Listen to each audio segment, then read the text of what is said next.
اللہ اکبر اللہ اکبر اللہ اکبر اللہ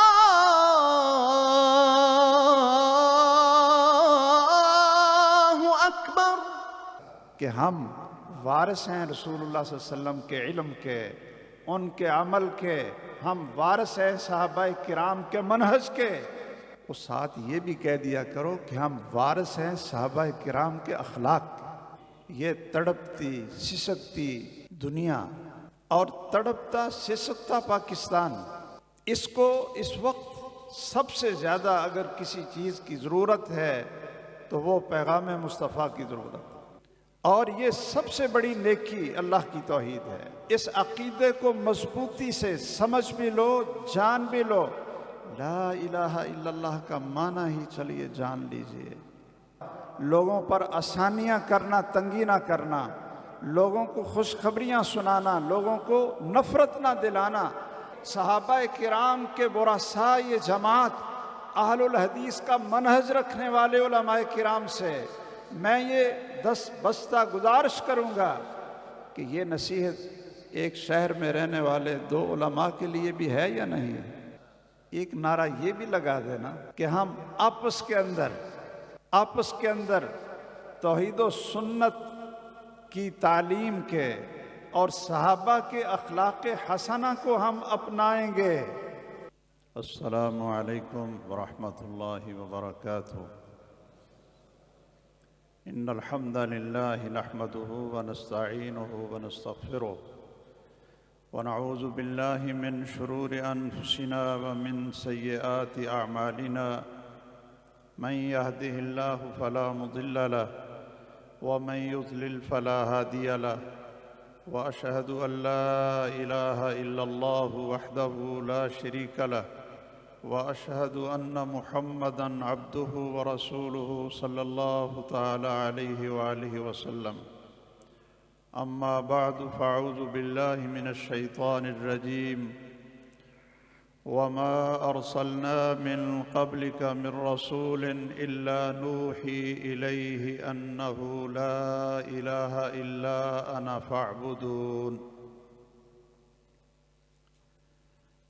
قابل صد احترام علماء، مشائخ اور بہت ہی محترم تمام سامعین اور شرکاء کرام، سب دنیا جانتی ہے اور انسانی تاریخ خواہ وہ مسلم مورخین لکھیں یا غیر مسلم مورخین بھی لکھیں، سب نے اس چیز کا اقرار کیا ہے کہ جس طرح کا انقلاب اور جس طرح کی ریاست اور حکومت محمد الرسول اللہ صلی اللہ تعالی علیہ وسلم نے اور آپ کے خلفاء اور آپ کے اصحاب نے قائم کی، پوری انسانی تاریخ میں اس کی مثال نہیں ملتی۔ یہ سب مانتے ہیں کہ ایسا پرامن انقلاب، جامع انقلاب، ہمہ جہت تبدیلی اور زندگی کے تمام شعبوں میں سب سے خوبصورت معیار اگر انسانی تاریخ میں قائم ہوا ہے تو وہ محمد الرسول اللہ صلی اللہ علیہ وسلم اور آپ کے خلفائے راشدین نے کیا ہے۔ اور یہ انقلاب اتنا جامع اور ہمہ جہت ہونے کے باوجود اس میں نقصان بہت کم ہوا۔ دنیا میں انقلاب آئے، مزدوروں کے حقوق کے لیے لوگوں کو جانیں دینی پڑی، اور آزادی اور جمہوریت کے نام پر اپنے اپنے ملکوں کی ان کا غلبہ اور اقتدار کے نام پر اور مذہبی منافرت کے نام پر جو جنگیں ہوئیں، ایک جنگ کا نام جنگ عظیم اول اس کو کہا جاتا ہے، اس میں کوئی جامع انقلاب نہیں آیا تھا۔ ہاں ٹھیک ہے، صنعتی انقلاب آیا، مختلف ریاستیں بنی، ان کے تحفظ کی بات کی گئی، لیکن شاید آپ نے کبھی سوچا ہو کہ اس ایک جنگ میں 76 لاکھ انسان اس انقلاب کا ایندھن بنے، 76 لاکھ انسانوں کی جانیں گے، اور آپ مسلمان تو اس بات پر یہ فخر کے حقدار ہیں کہ جو محمد الرسول اللہ صلی اللہ علیہ وسلم خوبصورت اور ہمہ جہت انقلاب لائے، جس میں اللہ کے حقوق، اللہ کے پیغمبروں کے حقوق، اللہ کی کتابوں کے حقوق، انسانوں کے حقوق، مردوں کے، خواتین کے، بچوں کے، مزدوروں کے، بلکہ جانوروں کے حقوق، پرندوں کے حقوق، درختوں کے حقوق، اور نومولود پیدا ہونے والے بچوں کا تحفظ اور ان کے حقوق، حیوانوں کے، جانوروں کے حقوق، اگر کسی نے ان سب کو تحفظ دیا ہے تو وہ محمد الرسول اللہ صلی اللہ علیہ وسلم کا انقلاب تھا، اور اس میں اس انقلاب کو قائم کرنے میں، برپا کرنے میں صرف آپ کو اگر یاد ہے تو کوئی صاحب سیرت کے بڑے پروگرام آپ نے سنے،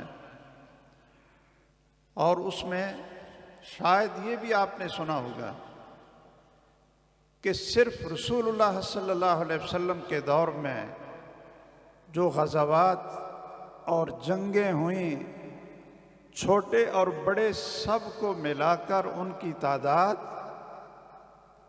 کیا تعداد ہے؟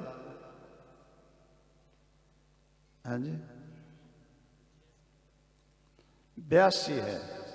رحمت للعالمین کے مصنف نے، اب آپ یاد رکھیں، 82 جنگیں لڑیں،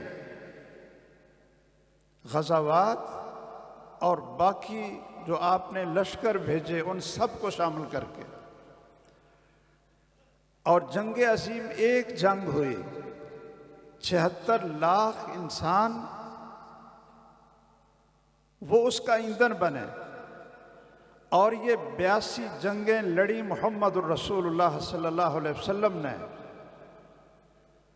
اور کتنے انسان اس میں قتل ہوئے، مسلمان شہید ہوئے، اور کافروں کی طرف سے جو لوگ مارے گئے، ان دونوں کو جمع کر کے ٹوٹل تعداد آپ سنیں گے تو حیران ہو جائیں گے۔ اگر آپ کو یاد ہے تو بتا دیں تاکہ سامعین پھر بھولیں گے نہیں۔ میں اصل میں اپنے درس میں کئی دفعہ سوال کی شکل میں سامنے رکھتا ہوں، پھر ساتھی بھولتے نہیں ہیں۔ ہے جی 1018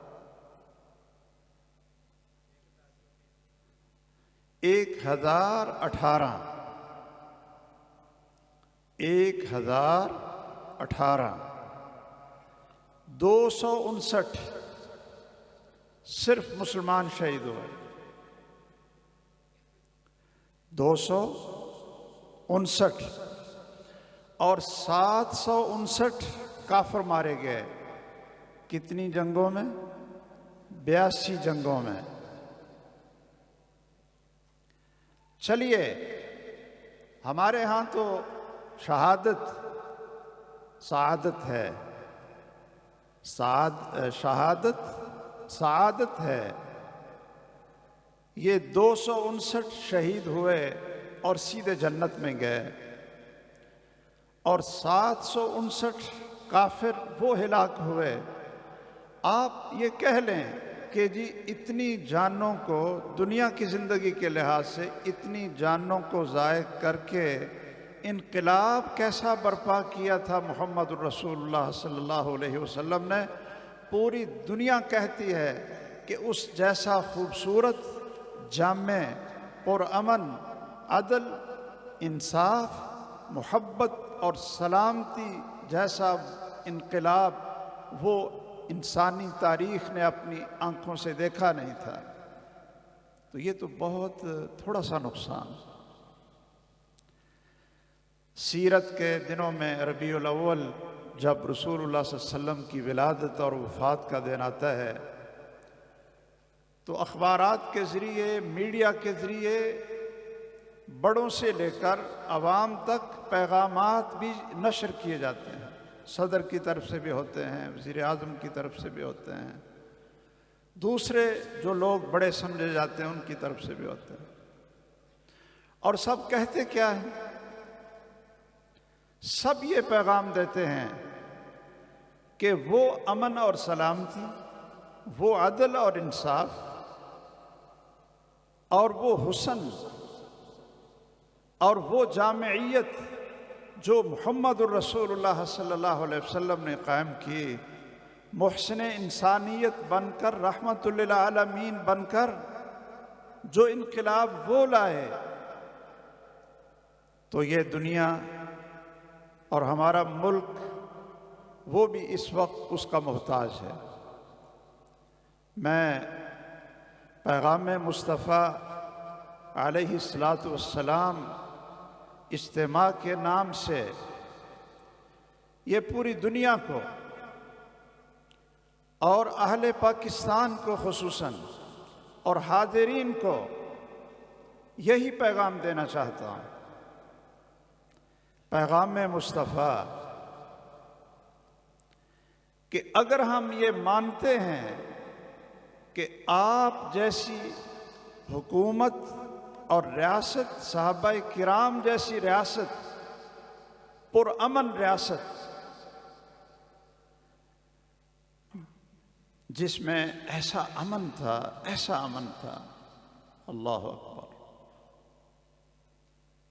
جس کی مثال نہیں ملتی، وہ قائم کرنا چاہتے ہیں۔ آج بھی یہ تڑپتی، سسکتی دنیا اور تڑپتا سسکتا پاکستان، اس کو اس وقت سب سے زیادہ اگر کسی چیز کی ضرورت ہے تو وہ پیغام مصطفیٰ کی ضرورت ہے۔ وہ اس چیز کی ضرورت ہے کہ ہمیں یہ دیکھنا چاہیے کہ اس انقلاب کی بنیاد کیا تھی، اور یہ ریاست اور حکومت جو عمر بن خطاب کے دور میں، عمر بن عبدالعزیز کے دور میں، دوسرے خلفاء کے دور میں، امیر المومنین معاویہ رضی اللہ تعالیٰ عنہ کے 20 سالہ دور خلافت میں یہ جو پرامن اور انصاف اور عدل کی حکومتیں قائم ہوئیں، اس کی بنیاد کیا تھی؟ جب تک ہم اس بنیاد کو نہیں سمجھیں گے، اس بنیاد کی طرف نہیں لوٹیں گے، تو باتیں کرنے سے، نعرے لگانے سے، ہر سال سیرت کانفرنسیں کروانے سے اور سیرت کے نام پر لوگوں کو امن اور سلامتی کا پیغام دینے سے کوئی چیز بدلتی نہیں ہے۔ عمل سے ہر چیز بدلتی ہے، اللہ ذو الجلال اس میں تبدیلی پیدا کرتے ہیں۔ پیغام مصطفیٰ کو آپ دیکھنا ہے تو سب سے پہلا پیغام اور اس انقلاب کی سب سے پہلی اینٹ اور سب سے بڑی مضبوط بنیاد وہ کیا تھی؟ سب سے پہلا پیغام کیا تھا؟ یا ایھا الناس قولوا لا الہ الا اللہ تفلحوا۔ سب سے پہلا پیغام کیا تھا؟ کہ لوگو لا الہ الا اللہ کہو، جو خالق ہے، مالک ہے، رازق ہے، جو نعمتیں دینے والا ہے، اس کا حق ہے کہ اس کی عبادت کی جائے۔ یہ بات تسلیم کر لو۔ یہ سب سے پہلی اور سب سے مضبوط بنیاد تھی اس تمام خلافت راشدہ کے نظام کی، اور جتنی مسلم حکومتیں اور ریاستیں آئیں اور سب سے پہلے جو بنیادیں قائم کی محمد الرسول اللہ صلی اللہ علیہ وسلم نے، وہ سب سے پہلا پیغام کیا تھا؟ لا الہ الا اللہ، توحید کا پیغام تھا۔ ایک اللہ کی عبادت کرو، اللہ کے ساتھ کسی کو شریک نہ بناؤ۔ اور یہ دعوت، یہ پیغام مصطفیٰ سارے رسولوں کا پیغام ہے، اور یہ پیغام اہل حدیث منہج رکھنے والے وہ بھی تمام انسانیت کو اور تمام لوگوں کو یہی پیغام دیتے ہیں کہ آئیے اس کو بنیاد بنائیں، توحید کو بنیاد بنائیں۔ توحید کے بغیر اسلام کا کوئی تصور، عمل صالح کا کوئی وجود اور دینی ریاست کے قیام کا کوئی تصور ممکن نہیں ہے۔ اگر آپ توحید کو نکال دیں تو پھر کچھ اچھائیاں تو ہو سکتی ہیں، لیکن اسلامی ریاست کی بنیاد نہیں ہو سکتی، ایمان کی بنیاد نہیں ہو سکتی۔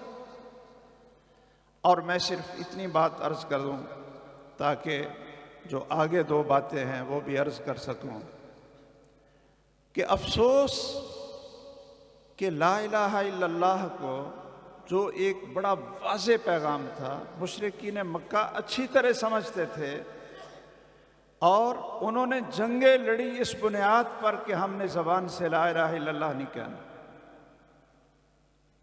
رسول اللہ صلی اللہ علیہ وسلم کو مکہ سے نکلنے پر مجبور کیا، انہوں نے اپنے بندے بھی مروائے، لیکن لا الہ الا اللہ نہیں کہا۔ افسوس کی بات ہے کہ لا الہ الا اللہ کی ہم تو تسبیح بھی پڑھ لیتے ہیں، اور پھر وہ شرک کرتے ہیں، وہ اللہ کی بغاوت کرتے ہیں، وہ اللہ ذو الجلال کی صفات میں، اس کے افعال میں، اس کے کاموں میں وہ شرک کرتے ہیں کہ مشرکین مکہ میں اس طرح کا شرک شاید کبھی سوچا بھی نہیں۔ بعض لوگوں نے توحید کا معنی یہ کیا،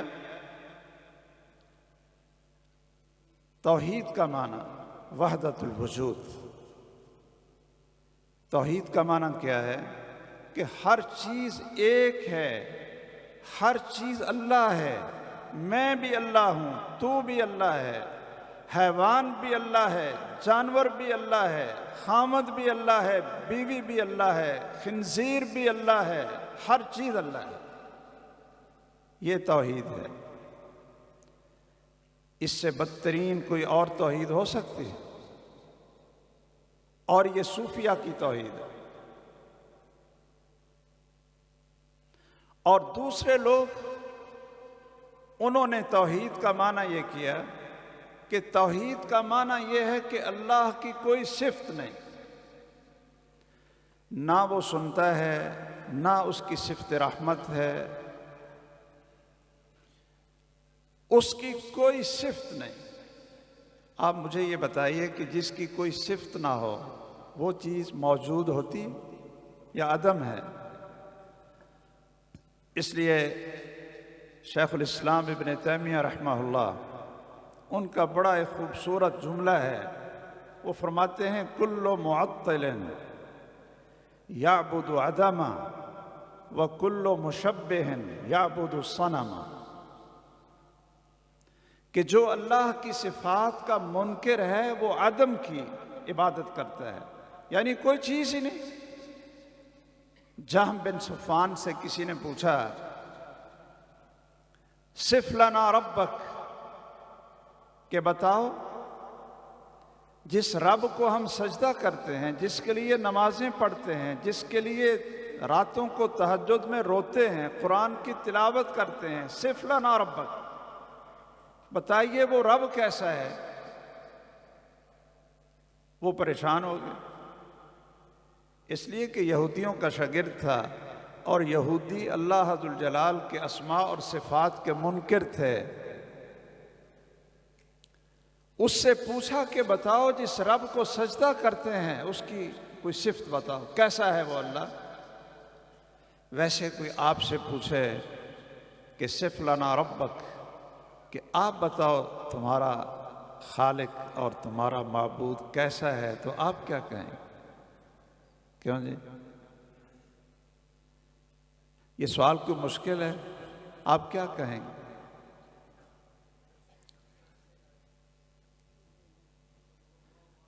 او بھائی آیت الکرسی پڑھ لو، کیا کہتے ہیں؟ پڑھو۔ یہ کیا ہے ساری آیت الکرسی؟ کوئی پوچھے آپ سے، کوئی ہم سے پوچھے صف لنا ربک، تو ہم کہیں گے اللہ لا الہ الا هو الحی القیوم لا تأخذہ سنۃ ولا نوم لہ ما فی السماوات وما فی، یہ پوری آیت پڑھ دو۔ آپ سورۃ الحشر کی آخری 3 آیتیں پڑھ دو، آپ سورۃ اخلاص پڑھ دو، سورۃ فاتحہ پڑھ دو۔ اس سوال کا جواب کوئی مشکل ہے؟ لیکن ایسے کلمہ پڑھنے والے، لا الہ الا اللہ پڑھنے والے کو موت پڑ گئی جب اس سے کہا کہ اپنے رب کا تو بتاؤ کہ رب کیسے، تو وہ اپنے گھر میں داخل ہوا، 40 دن تک وہ باہر نکلا ہی نہیں، نماز بھی نہیں پڑھی اس نے آ کر، 40 دن تک۔ اور 40 دنوں کے بعد نکلا تو پوچھا تو کہا الذات المجردہ، وہ ایک ذات ہے جو ہر صفت سے خالی ہے، یہ ہے رب۔ لیکن انبیاء کی توحید اور صحابہ کرام کی توحید، اہل سنت کی توحید، وہ ہے جو پورا قرآن ہے، جو محمد الرسول اللہ صلی اللہ علیہ وسلم کی احادیث ہیں۔ ویسے آپ لوگ خوش ہو جائیں، اللہ کا شکر ادا کریں کہ اللہ نے اپنی پہچان توحید کا عقیدہ نکھارنے کے لیے کروائی، اور آسان الفاظ میں۔ ہم ایک دفعہ تھرپارکر کے علاقے میں گئے، ساتھیوں نے کہا جی کبھی مندر میں جا کر دیکھا نہیں کہ ہندو وہ اپنے معبودوں کی پوجا کیسے کرتے ہیں۔ اسلام کورٹ میں تھے، میں اور محترم مولانا نجیب اللہ طارق صاحب حافظہ اللہ، ہم ساتھیوں کے ساتھ ایک مندر میں گئے، ہمارے ساتھ کچھ شاگرد تھے، تو وہ طلبہ اور بچوں کو آپ جانتے ہی ہیں، ایک نے وہ مندر میں داخل ہوتے ہی وہ بیل بجائے، وہ جو گھنٹی ہوتی ہے نا وہ بجائے۔ اب ادھر سے ہم نے پیغام بھیجا تھا، جو اس کا متولی تھا کہ آپ سے ملنا ہے، ملاقات کرنی ہے، آپ کا ہم یہ منظر دیکھنا چاہتے ہیں، آپ لوگ کیسے عبادت کرتے ہیں، کس رب کی اور کس معبود کی عبادت کرتے ہیں، وہ کیسا ہے، یہ معلومات لینا چاہتے تھے۔ ادھر سے وہ متولی آ گیا، اس نے کہا کہ یہ تو آپ نے بہت بڑی زیادتی کی ہے، بڑا جرم کیا آپ نے۔ ہم نے کہا کیا؟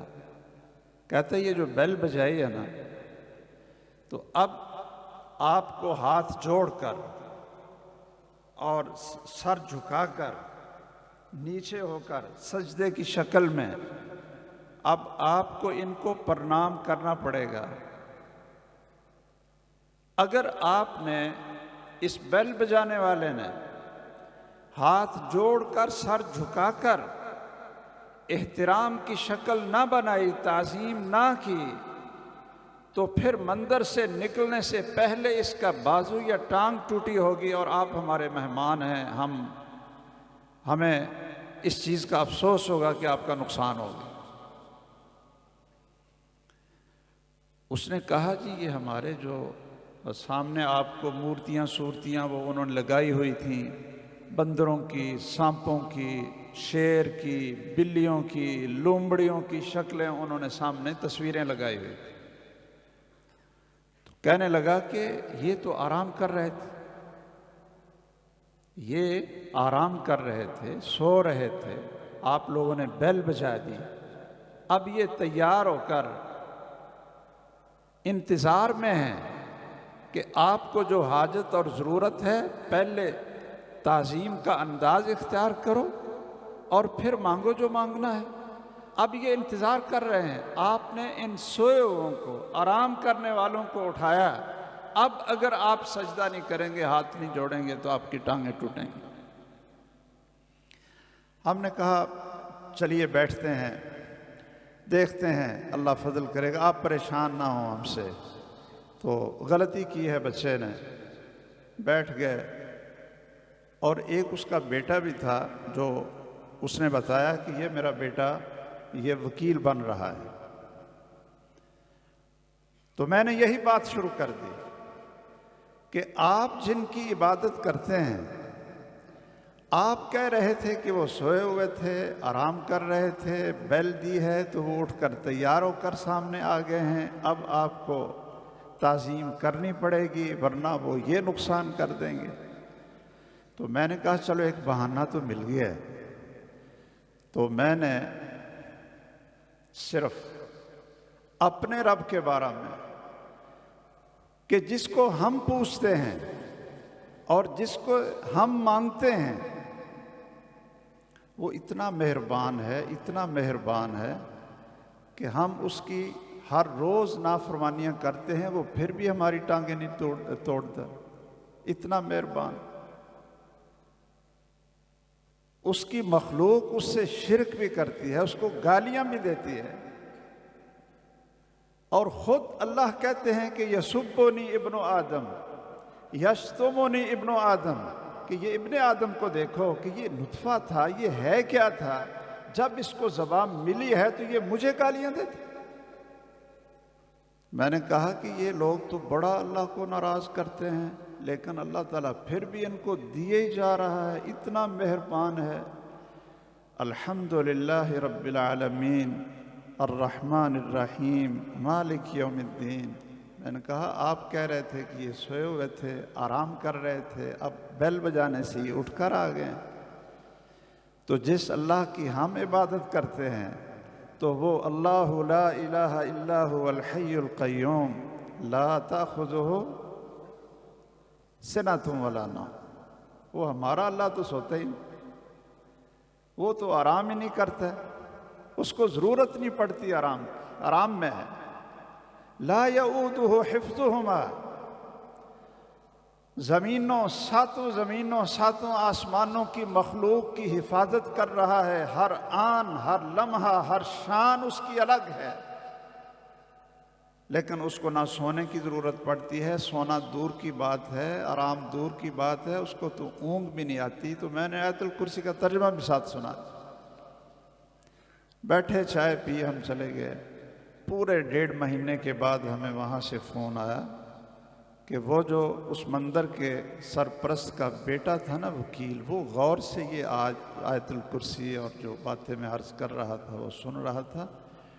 1.5 مہینے کے بعد ہمیں وہاں سے فون آیا کہ اللہ نے اس کو توفیق دے دی۔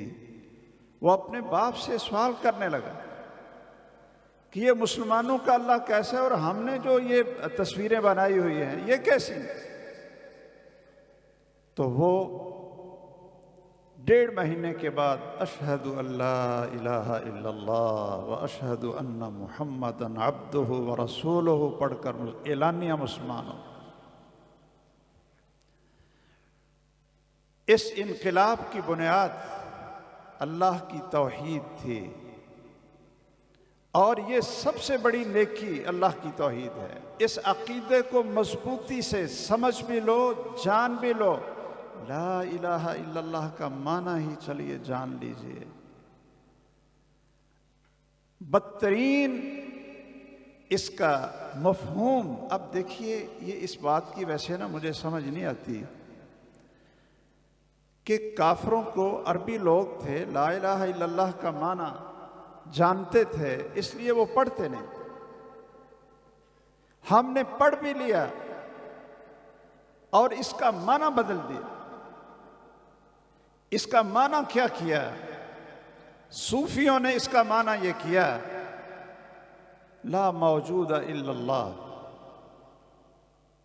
جو چیز بھی موجود ہے وہ اللہ ہے۔ لا مطلوب الا اللہ، جو بھی مطلوب ہے، جو محبوب ہے، بلکہ کہتے ہیں جو بھی معبود ہے وہ اللہ ہی ہے۔ اگر کوئی بت کو سجدہ کرتا ہے، کسی قبر سے مانگتا ہے، تو وہ بھی اللہ سے مانگتا ہے، اس لیے کہ جو معبود ہے وہ اللہ ہے۔ یہ لا الہ الا اللہ کا معنی ہے۔ یہ ایسے کلمہ پڑھنے والوں کو شیطانی وحی کہاں سے آ گئی کہ جو کلمہ اخلاص توحید کی بنیاد تھا اور کفر اور اسلام کی حد تفریق تھی، باطل اور حق کا نقطہ امتیاز تھا، اور جس سے مسلم اور کافر الگ الگ ہوتے تھے، اس کلمے کو بھی ایسا اس کا معنی بگاڑا کہ لا الہ الا اللہ کی تسبیح نکالو اور یہ ذہن میں رکھو کہ لا الہ الا اللہ کا معنی ہے کہ جس سے کی بھی عبادت ہوتی ہے، جس کو بھی سجدہ ہوتا ہے، جس قبر کو ہوتا ہے، جس مردہ کو ہوتا ہے، جس زندہ کو ہوتا ہے، وہ بھی اللہ ہے۔ اس لیے میں آپ کو لا الہ الا اللہ کا صحیح معنی بتا دیتا ہوں۔ اس کا معنی ہے لا معبود، کیوں جی کیا ہے؟ نہیں، لا معبود، ہاں یہ کچھ ایک آدھی آواز آ رہی۔ ماشاءاللہ علماء کرام موجود ہیں نا، لیکن یہ ہمارے سارے ساتھیوں سے بھی گزارش ہے کہ لا الہ الا اللہ کا معنی ہی سمجھ لیں۔ لا معبود بحق الا اللہ، پڑھیے، لا معبود بحق الا اللہ۔ لا الہ الا اللہ کا معنی کیا ہے؟ لا معبود بحق الا اللہ، جس کی حق کے ساتھ عبادت کی جائے وہ صرف ایک اللہ ہے۔ بہت سے ہیں جن کی عبادت کی جاتی ہے، معبودان باطلہ لا تعداد ہیں جن کی مشرکین عبادت کرتے تھے اور کرتے ہیں، وہ معبود ہیں ان کے، لیکن بحق نہیں ہے۔ وہ معبود بالباطل ہیں، بالزور ہیں، بالکذب ہیں۔ انہوں نے ان کو جھوٹ سے، بہتان سے، باطل سے ان کو معبود بنایا، اور حق کے ساتھ، سچائی کے ساتھ اگر کوئی معبود ہے تو وہ صرف ایک ذات ہے، اور وہ اللہ ذو الجلال ہے۔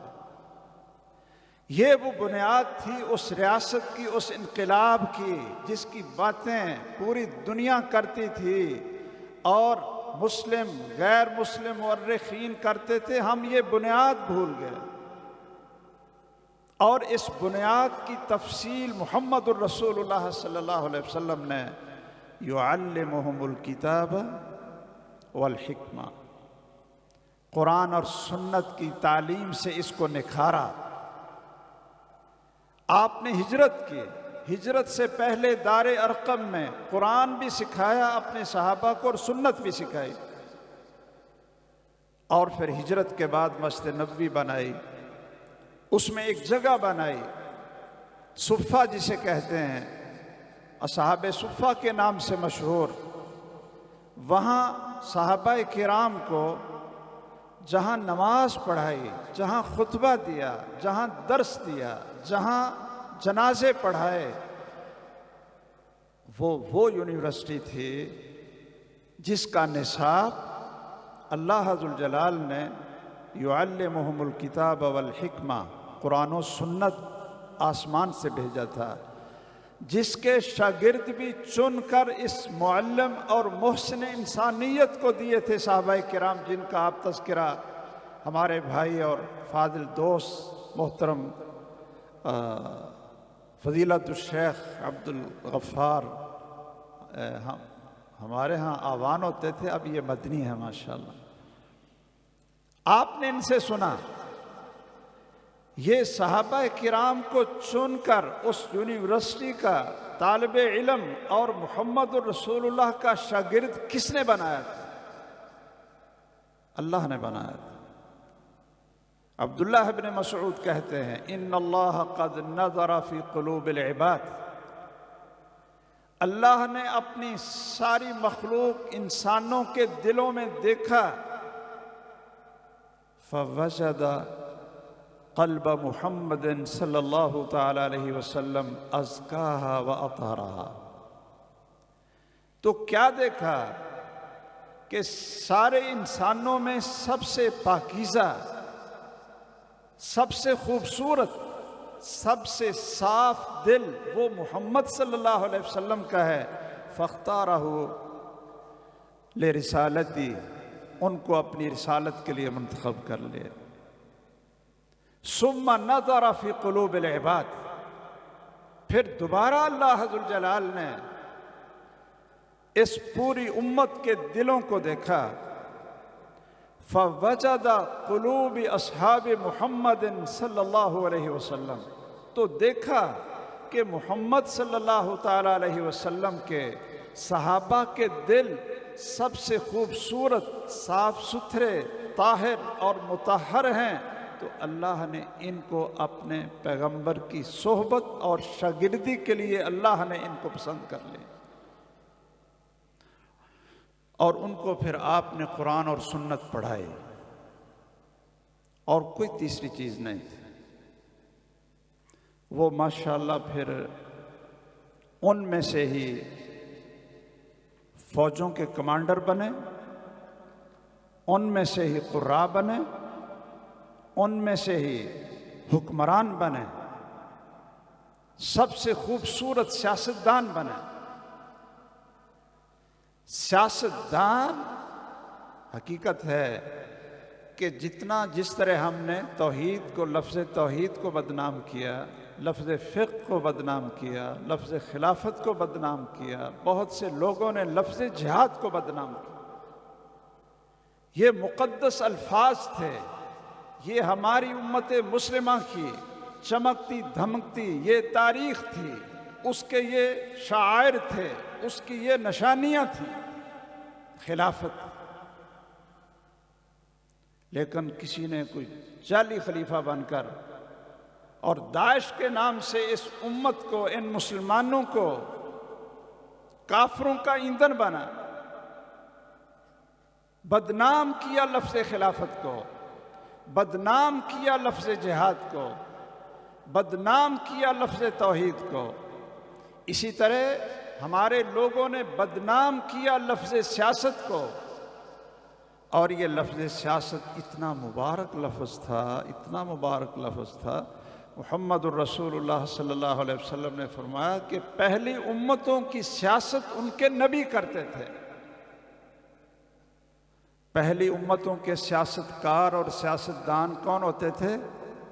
نبی ہوتے تھے۔ تو آپ کہیں گے جی سیاست تو جھوٹ کا نام ہے، نفاق کا نام ہے، اور بدماشی کا نام ہے، شہرت کا نام ہے۔ سیاست جو چل رہی ہے، یا لوٹا کریسی کا نام ہے، کیوں جی ہمارے ہاں تو یہی سیاست چل رہی ہے۔ منافقت کا نام، جھوٹ کا نام ہے۔ جتنا زیادہ جھوٹ بولو یو ٹرن کے نام پر اتنا بڑا سیاستدان، جتنا زیادہ جھوٹا اور مکار اتنا بڑا سیاستدان۔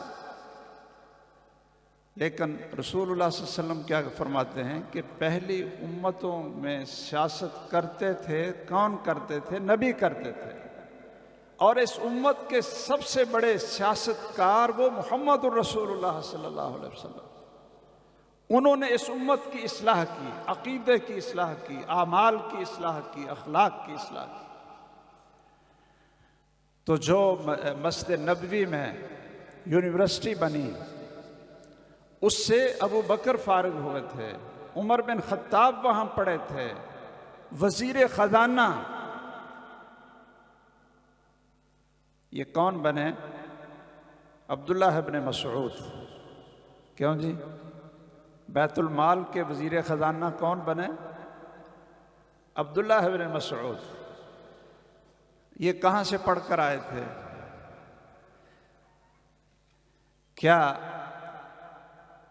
شرم کا مقام نہیں کہ جس ملک کو اس نام پر حاصل کیا تھا کہ پاکستان کا مطلب کیا لا الہ الا اللہ، یہاں کا وزیر خزانہ وہ بنتا ہے جو کافروں سے ڈگریاں لے کر آئے، جو یہودیوں کے نظام معیشت کو سب سے زیادہ جانتا ہو، وہ اس اسلامی ملک کا وزیر خزانہ بنے، اور جو انقلاب محمد الرسول اللہ صلی اللہ علیہ وسلم لائے تھے اس کا وزیر خزانہ عبداللہ ابن مسعود بنے، جس کے بارے میں رسول اللہ صلی اللہ علیہ وسلم نے فرمایا تھا کہ جو شخص چاہتا ہے کہ اس طرح قرآن سنیں جس طرح جبرائیل آسمان سے لا کر مجھے تازہ سناتے ہیں، جو اس طرح قرآن سننا چاہتا ہے وہ عبداللہ بن مسعود کی تلاوت سن لے۔ قرآن کے حافظ اور قاری عمر بن خطاب کے دور میں رضی اللہ تعالیٰ عنہ مکے کا گورنر نافع بن عبد الحارث کو بنایا۔ آپ عثفان سے گزر رہے تھے، وہ وہاں ملاقات کے لیے آیا اور پوچھا کہ آپ مکہ چھوڑ کر آئے ہو مجھے ملنے کے لیے، تو اپنے پیچھے کس کو نائب بنایا؟ امیر مکہ کس کو بنا کر آیا؟ تو نافع کہنے لگا جو مکہ کا گورنر تھا کہ ابن ابزہ کو، عبد الرحمن بن ابزہ کو میں مدینے کا قائم مقام گورنر اور امیر بنا کر آیا۔ سیدنا عمر رضی اللہ تعالیٰ عنہ نے پوچھا من ابن ابزہ، یہ کون ہے ابن ابزہ؟ انہوں نے کہا مولا من موالینا، یہ غلام ہے، ہمارے غلاموں میں سے ایک غلام ہے۔ تو کہنے لگے افسوس ہے تیرے اوپر، تو نے ایک غلام کو پورے مکہ کے امیر اور گورنر بنا دیا، ایک غلام کو گورنر بنا کر آ گئے ہو۔ تو سنیے اس نے کیا کہا، اس نے کہا انہ قارئ لکتاب اللہ وعالم بالفرائض۔ میں نے اس کا انتخاب اس لیے کیا کہ یہ قرآن کا سب سے بڑا قاری اور وراثت اور فرائض کا سب سے بڑا عالم ہے، اس کو میں نے اس لیے گورنر بنایا۔ تو سیدنا عمر رضی اللہ تعالیٰ عنہ کہنے لگے اچھا پھر سنو، مجھے حدیث یاد آ گئی محمد الرسول اللہ صلی اللہ علیہ وسلم کی۔ آپ نے فرمایا تھا ان اللہ یرفع بہذا الکتاب اقواما ویضع بہ آخرین۔ یہ سیدنا عمر نے اس موقع پر اس روایت کو بیان کیا، کہتے ہیں مجھے یاد آ گئی محمد الرسول اللہ صلی اللہ علیہ وسلم کی وہ حدیث، آپ نے فرمایا تھا کہ اللہ ذوالجلال اس قرآن کی برکت سے، اس قرآن کی وجہ سے یرفع بہ اقواما، بہت سے لوگوں کو آسمان کی بلندیوں تک پہنچا دیں گے، وَيَضَعُ بِهِ آخرین، اور اس کو چھوڑنے کی وجہ سے، اس سے بغاوت کی وجہ سے اللہ عز الجلال بہت سے لوگوں کو پستی کے گڑھوں میں دھکیل دیں گے، ان کو گرا دیں گے۔ اور اس بندے کو آج عزت ملی ہے، غلام کو گورنر، تو یہ کیا ہے؟ قارئ لکتاب اللہ۔ یہ تھے قرآن اور سنت سے جو رسول اللہ صلی اللہ علیہ وسلم نے اپنے شاگرد تیار کیے تھے، جن سے بے مثال اس دنیا میں انقلاب آیا تھا۔ اس کی مثالیں آج بھی دی جاتی ہیں، تفصیل میں نہیں ذکر کرتا۔ آخری بات ذکر کر دیتا ہوں، آخری بات، وہ آپ نے بہت کچھ سنا اور بڑا خوبصورت سنا، بڑا خوبصورت سنا، لیکن ایک سوال میں کرتا ہوں، جن لوگوں کو اللہ عز الجلال نے اس بے مثال اور جامع خوبصورت بے مثال انقلاب کے لیے پسند کیا تھا، ان کے آپس میں اخلاق، معاملات، ایک دوسرے سے محبت، تعلق، توحید اور سنت اختیار کرنے کے بعد وہ کیسے ہوتے تھے؟ جیسے ماشاءاللہ ہمارے ہیں؟ کیوں جی؟ صحابہ کرام کے اخلاق کیسے تھے؟ لوگوں کے ساتھ بھی اور آپس میں بھی۔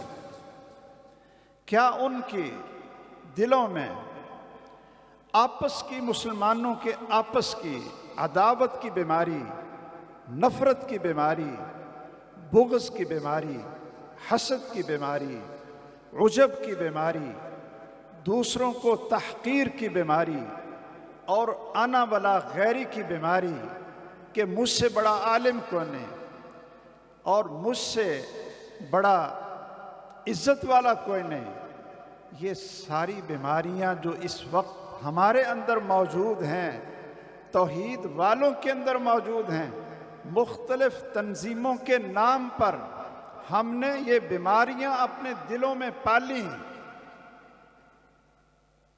کیا اس طرح ایسے لوگوں کے ہاتھوں سے اللہ تعالیٰ انقلاب برپا کرتے ہیں؟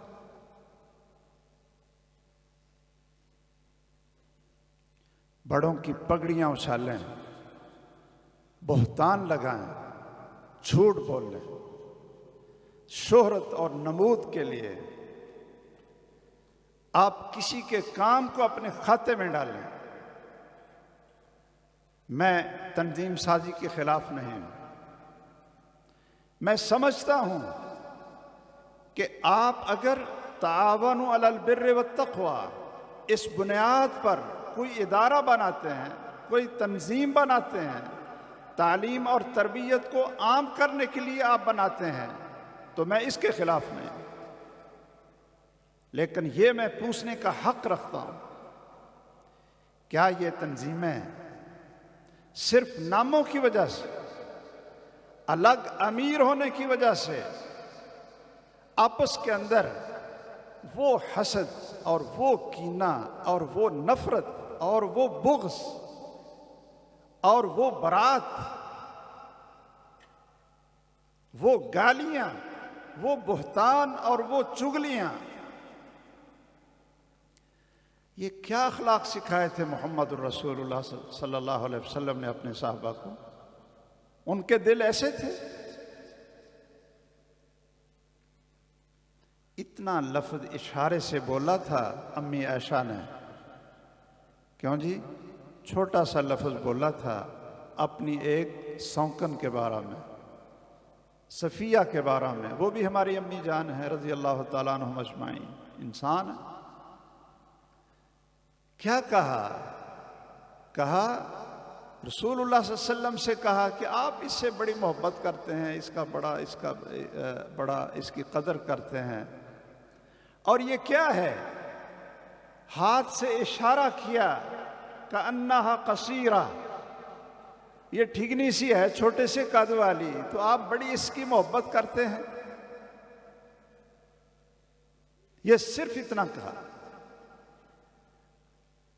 بھئی اگر کسی کا چھوٹا قد ہے، اس کو چھوٹا قد تحقیر سے کہیں گے تو یہ کیا بن جائے گا؟ گناہ بن جائے گا۔ تحقیر سے کہیں گے، صرف اتنی سی بات کی تو رسول اللہ صلی اللہ علیہ وسلم نے کیا کہا تھا سیدہ عائشہ کو؟ انہا کلمہ، تو نے ایک ایسا لفظ بول دیا ہے، ایسا زہر والا لفظ بول دیا ہے، زہر کا بھرا ہوا بول دیا ہے، اگر اس کو سمندر کے پانی میں ڈالا جائے تو سارا سمندر کا پانی کڑوا ہو جائے۔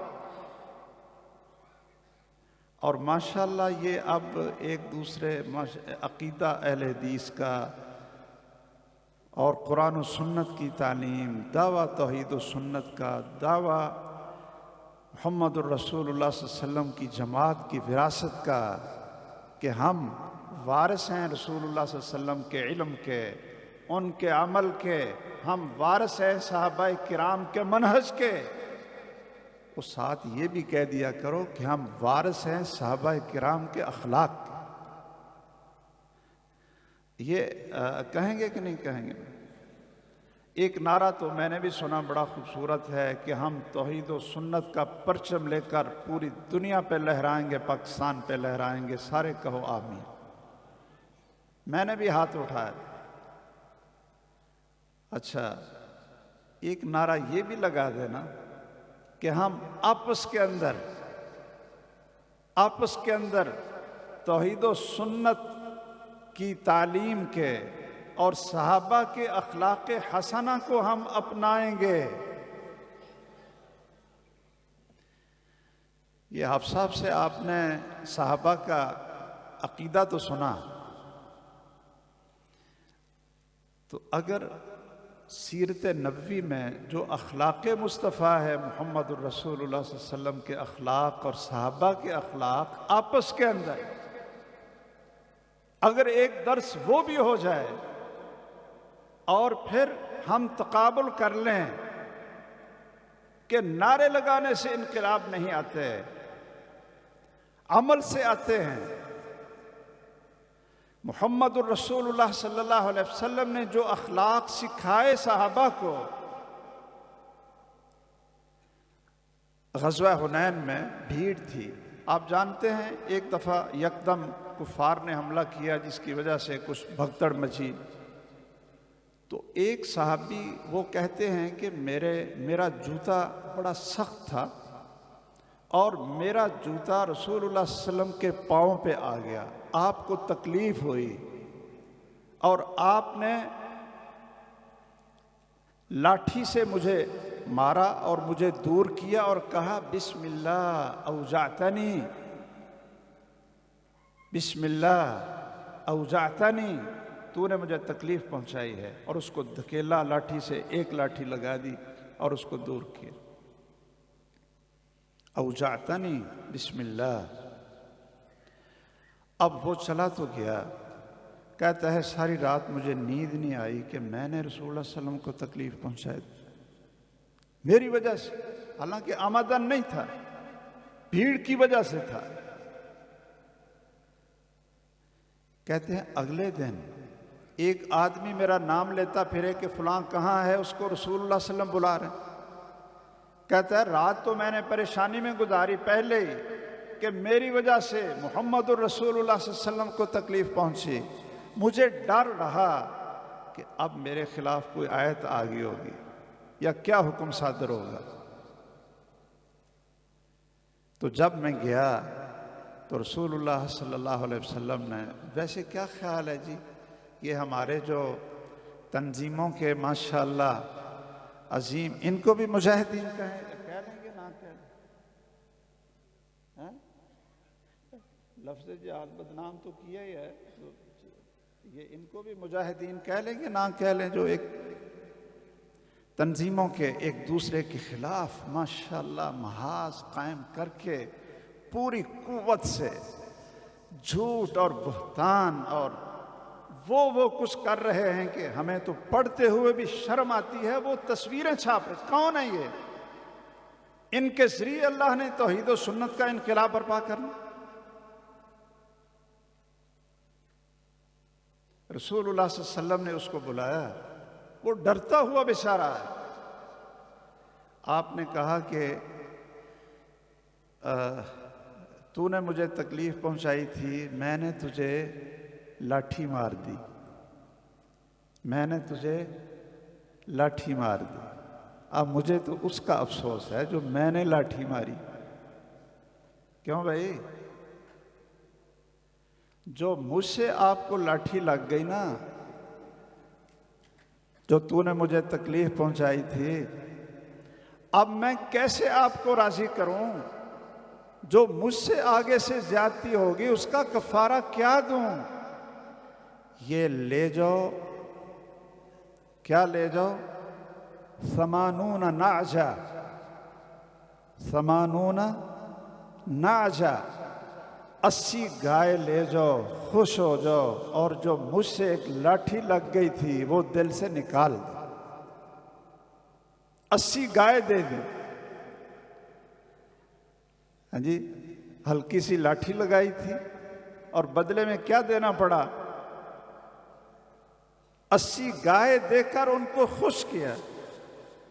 وہ کہتا ہے میں تو ڈرتا تھا کوئی آیت میرے خلاف نہ آ جائے، اور آپ کو اپنی لاٹھی یاد تھی اور اس کے بدلے مجھے 80 گائے دے دی محمد الرسول اللہ صلی اللہ علیہ وسلم نے۔ تو ہم تو صرف چھوٹی سی لاٹھیاں نہیں مارتے، ہم تو دلوں کو زخمی کرتے ہیں، اور وہ الفاظ بولتے ہیں اپنے اہل حدیث ساتھیوں کے خلاف، بڑوں کے خلاف، چھوٹوں کے خلاف۔ یہ اخلاق کس چیز کا نام ہے؟ یا بد اخلاقی کس چیز کا نام ہے؟ ہمیں تو کیا کرنا چاہیے تھا؟ اشداء علی الکفار۔ کیوں جی؟ آگے ہے کچھ؟ اچھا آگے بھی ہے، رحماء بینہم، رحماء بینہم۔ اور میں یہ آخری اعلان یہ کرتا ہوں کہ جب تک شیوخ الحدیث سے لے کر، علماء سے لے کر، خطباء سے لے کر، نوجوانوں سے لے کر، بوڑھوں سے لے کر، بچوں تک، جب تک ہم ایک دوسرے کے ساتھ تعاونوا علی البر والتقوی کی بنیاد پر محبت نہیں کریں گے، تعاون نہیں کریں گے، اس کی مدد نہیں کریں گے، بھول جائیں کہ ہم محمد الرسول اللہ صلی اللہ علیہ وسلم کے صحابہ کے اخلاق کے وارث ہیں۔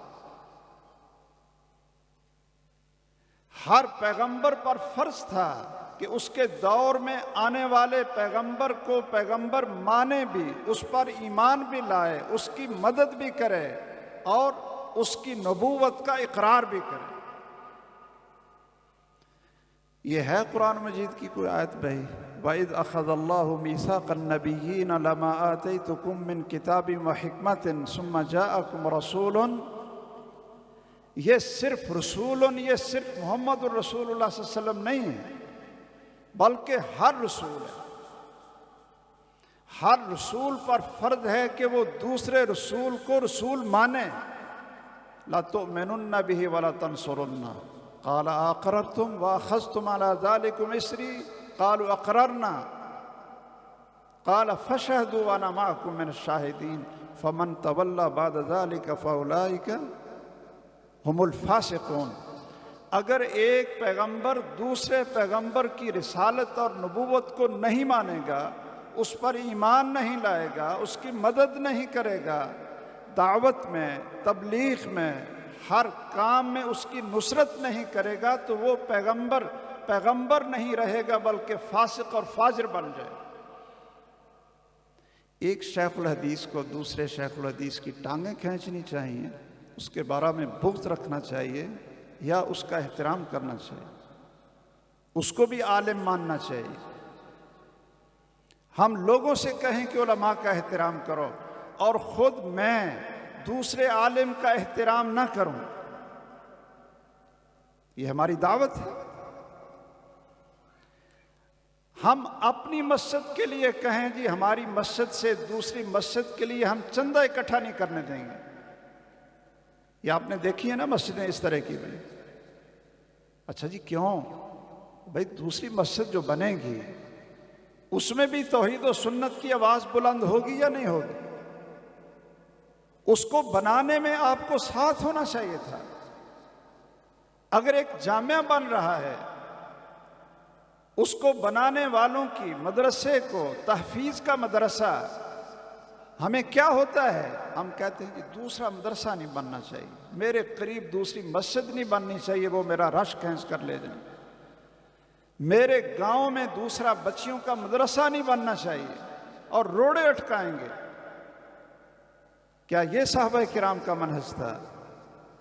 رسول اللہ صلی اللہ علیہ وسلم نے جب دو عالموں کو، دو گورنروں کو قاضی بنا کر، قاضی بھی ان کو بنایا یمن کے دو حصوں کا، کون کون تھے؟ سیدنا معاذ تھے اور سیدنا ابو موسیٰ اشعری رضی اللہ تعالیٰ عنہما۔ اکٹھا بھیجا اور کیا کہا؟ کہا ائتلفا ولا تختلفا، کہ دونوں نے مل کر رہنا ہے، اختلاف نہیں کرنا۔ اب ایک صحابی دوسرے کی مخالفت کر رہا ہو تو لوگوں پر اثر کیا پڑے گا؟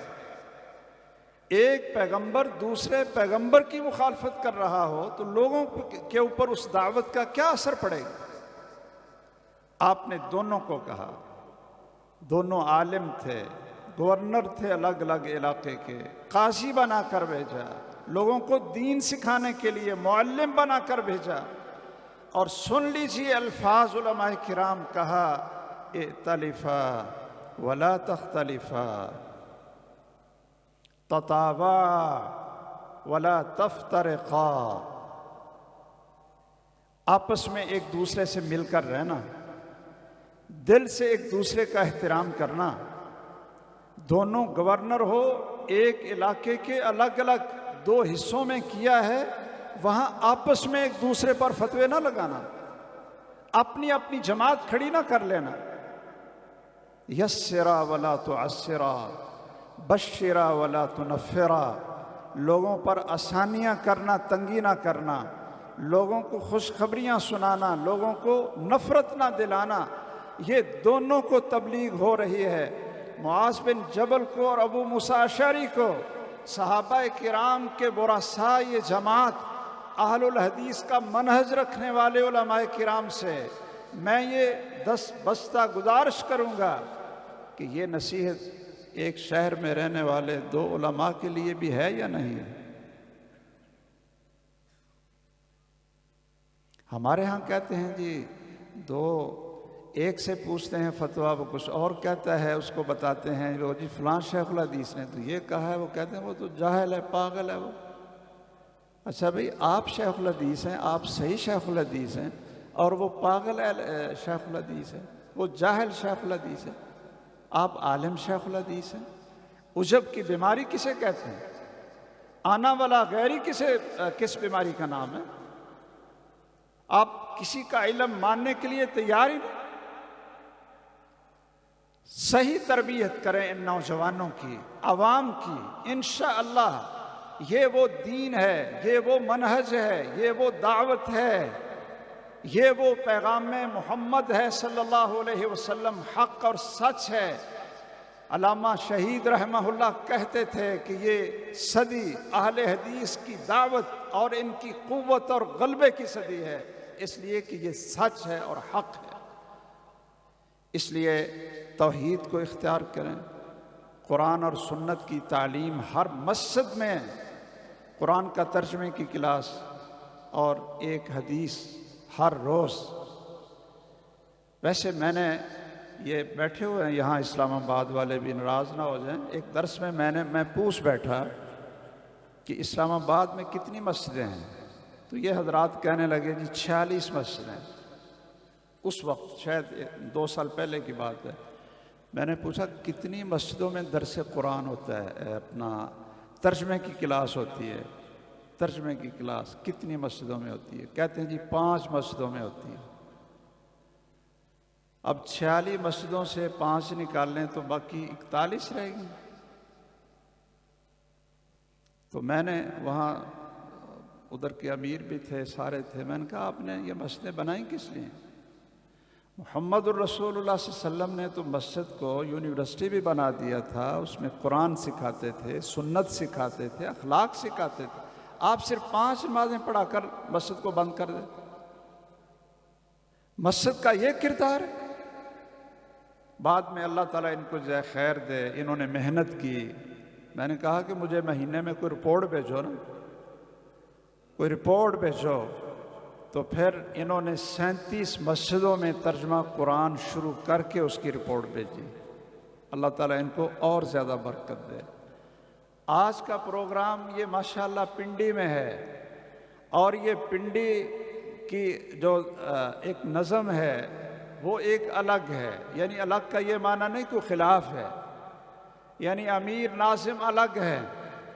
اب میں یہ پوچھنے کی جسارت نہیں کرتا آخر میں کہ کتنی مسجدیں ہیں اور کتنی مسجدوں میں. ویسے ہم نے انقلاب تو وہ لانا ہے نا جو محمد الرسول اللہ صلی اللہ علیہ وسلم اور صحابہ لائے تھے. کیوں جی؟ ایسے ہی ہے. اس پاکستان کو ہم نے ریاست مدینہ بنانا ہے. کیوں جی؟ خلافت راشدہ کے اصولوں پر قائم کرنا ہے. لیکن اس مسجد کا نظم بھی لائیں نا جو مسجد نبوی محمد الرسول اللہ صلی اللہ علیہ وسلم نے قائم کی تھی. یعلمہم الکتاب والحکمہ. ہر مسجد میں قرآن کا ترجمہ، صحیح بخاری کی ایک حدیث کا ترجمہ. اگر اس بر صغیر میں حقیقت ہے، بر صغیر میں آپ سن رہے تھے ایک نوجوان سے، مجھے اس کا نام نہیں آتا، کہ ہم نے حدیث اور سنت کی اشاعت کے لیے نمازوں کے اندر اگر انگلی کوئی اٹھاتا تھا تو انگلیاں توڑ دیتے تھے، کاٹ دیتے تھے. سینے پر کوئی ہاتھ باندھتا تھا، رفع الیدین کرتا تھا، ہاتھوں کو توڑ دیتے تھے. اس کے باوجود محمد الرسول اللہ صلی اللہ علیہ وسلم کی دعوت کے وارث وہ اہل حدیث بن کر اس بر صغیر میں اٹھے، اور آج ہر مسجدوں سے قال اللہ اور قال الرسول اور ترجمے کی آوازیں آ رہی ہیں. الحمدللہ الحمدللہ. یہ منہج کیسے پھیلا تھا؟ یہ قرآن کے ترجمے سے پھیلا، صحیح بخاری کے ترجمے سے پھیلا تھا. صحیح بخاری کے ترجمے سے. کیا آپ لوگ اس پر اللہ کا شکر ادا نہیں کرتے ہیں کہ صحیح بخاری کو عملاً نہ ماننے والے عملاً نہ ماننے والے، اپنی نمازوں کو صحیح بخاری کی احادیث کے مطابق نہ بنانے والے، وہ بھی مجبور ہوئے. آپ کی حدیث کی دعوت کے غلبے سے اتنے مجبور ہوئے کہ آج درس بخاری سب مدارس میں ہو رہا ہے، اور جب تک درس بخاری نہیں ہوتا، کوئی بخاری شریف نہیں پڑھتا، اس کو سند فضیلت نہیں ملتی. ورنہ بخاری کو تو پڑھنا جرم تھا، قرآن کا ترجمہ پڑھنا جرم تھا. اسی لیے تو میاں نذیر حسین نے کہا تھا رحمہ اللہ، جب ایک نابینا محدث پنجاب کا ان کو ملنے کے لیے جاتا ہے، حافظ عبد المنان وزیر آبادی رحمہ اللہ، انہوں نے ان کو دیکھ کر کہا کہ یہ دیکھو گجرانوالہ کے، یہ وزیر آباد کا اور یہ گجرانوالے کے ایک اندھے نے اور ایک نابینا، ایک لنگڑے نے، ایک اندھا اور دوسرے لنگڑے. اللہ اکبر. کہتے ہیں ان دونوں نے پورے پنجاب کو حدیث کے نور کی روشنی سے منور کر دی، حدیث پڑھائی. اس لیے میری یہ گزارش ہے کہ ہم بھی اسی کی طرف لوٹیں، ان اصولوں کی طرف آئیں جس پر محمد الرسول اللہ صلی اللہ علیہ وسلم کا پیغام تھا، توحید کا پیغام تھا، قرآن و سنت کی تعلیم کا پیغام تھا، خوبصورت اخلاق کا پیغام تھا. اپنی مسجدوں سے شروع کریں، اپنی ہر مسجد کے اندر قرآن کا ترجمہ اور حدیث کا ترجمہ شروع کریں. بچوں کو اخلاق سکھائیں. ہر تنظیم کے سربراہ کی ذمہ داری ہے کہ وہ اپنے لوگوں کو اخلاق سکھائے، اور مقابلے میں وہ ان کو مجاہد بنا کر نہ لائے کہ ہاں بھی شیرو، اگر ایک گالی دی ہے تو آپ پھر سوشل میڈیا کسی نے روکنا، اور پھر اس کی عزت کی بنیاد بھی یہی ہو اور قرب کی بنیاد بھی یہی ہو۔ یہ بہت بڑا المیہ ہے۔ اللہ ذوالجلال اہل حدیث کے منہج اور ان کی دعوت کی حفاظت فرمائے، اللہ اس کو ترقی نصیب فرمائے، اللہ اس ملک میں امن اور سلامتی قائم فرمائے۔ اور جس بنیاد پر یہ بنا تھا، پاکستان کا مطلب کیا؟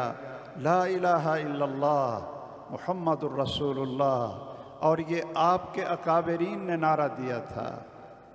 آپ کو یاد ہونا چاہیے کہ یہ نعرہ مولانا ابراہیم میر سیال کوٹی رحمہ اللہ نے یہ نعرہ دیا تھا کہ پاکستان کا مطلب کیا؟